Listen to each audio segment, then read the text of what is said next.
Hey, McGinn. It's good to see you again. I'm glad to be doing another read aloud. I hope the week is rolling along. You're handling the warm weather, hot weather, impressively. Great job. Going to do a read aloud today that is called Adios Oscar, a butterfly fable. And I think you're going to like this. Really, I think our second graders really might like this because they're actually watching butterflies come to life right now. So here we go with Adios Oscar.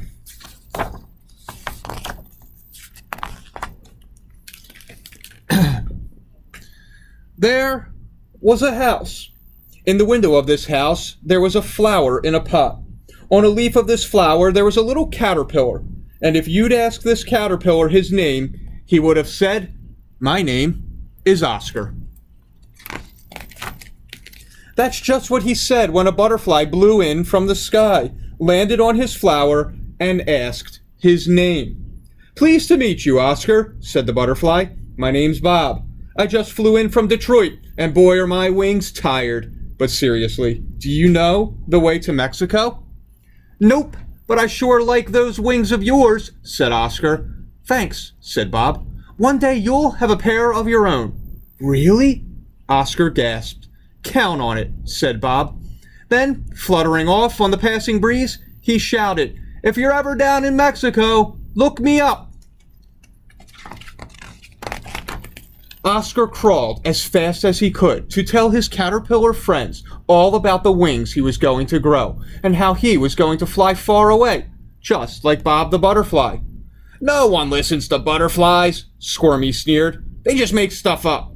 Besides, anyone with big crazy wings has to be nuts," scoffed Wiggly. "And anyone who believes them is nuttier," Nibbles laughed.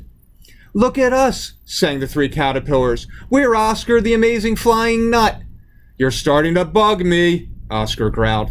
"That's because we're bugs," they laughed. "That's what we do."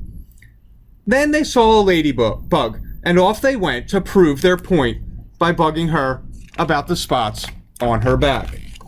"Don't listen to them. They're knuckleheads," said a voice. It was Edna, the bookworm, peeping shyly from behind Oscar's flower pot. "But they might be right," said Oscar. "And they might be wrong," Edna suggested. "Want to find out?" Looking first this way and then that way, she silently motioned for Oscar to follow her.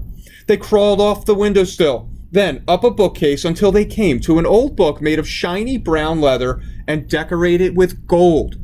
"Can't judge a book by its cover," Edna said, opening a small door at the bottom of the book. It was the door to a library. As far as Oscar could see, there was nothing but bugs, books, and bookworms reading them. "Wow!" Oscar yelled. "Shh!" the bookworms replied. "Don't worry," Edna said. "They love to do that." Oscar and Edna found all kinds of books that said that caterpillars do grow wings and turn into butterflies, and that the butterflies who look like Bob do fly all the way to Mexico. None of these books said Bob was nuts. They said he was right. Oscar also studied maps. Mexico was thousands of miles away, which is quite far for someone whose whole world had been a flower pot. It was a little scary, but the more Oscar found out about all the different places he'd see and the different bugs he'd meet, the more he wanted to go there. Oscar also found out that they speak Spanish in Mexico, so he figured he'd like to do that too. He learned to say hello, hola. He learned to say goodbye, adios. He learned to introduce himself so everyone would know who was saying hello and goodbye. "Hola, mi nombre es Oscar." "But will they know me when I'm a butterfly?" Oscar asked. "Sure," Edna replied. "No matter what you are, you'll always be Oscar." Too soon, the time came for Oscar to take that long caterpillar nap they'd read about. He'd sleep, and when he woke up, he'd have wings. "Before you go, let's learn one more thing," said Edna, as they learned how to say good night. Oscar went to sleep and dreamed of distant blue mountains and of all the new friends he would meet as he rode the wind out of Cleveland and all the way to Mexico. He slept, and he slept, and he slept some more. Then one day, Oscar woke up. As he yawned and wiggled out of his cocoon, he felt something else wiggle on his back. Wings! He had wings! But something wasn't right. He also had an appetite. A big one. And why was he craving books? "Hey, Oscar!" Nibbles shouted from inside the closet. "Taste this designer sweater. It's yummy." "Look at us!" yelled Wiggly. "We're flying around a light bulb for no reason." "Whee!" cried Squirmy. Fighting the urge to head for the light bulb, Oscar flew to the mirror instead.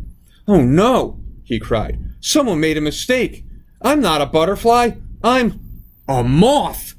Now Oscar would never ride the wind. He would never see Mexico. For the rest of his life, he'd fly around a light bulb or sit in a drawer, eating old socks. Oscar tried to make the best of it. Even with nowhere to go, flying sure beat crawling, and socks actually tasted pretty good. But when Oscar said, "More socks, please," in Spanish, it made him sad.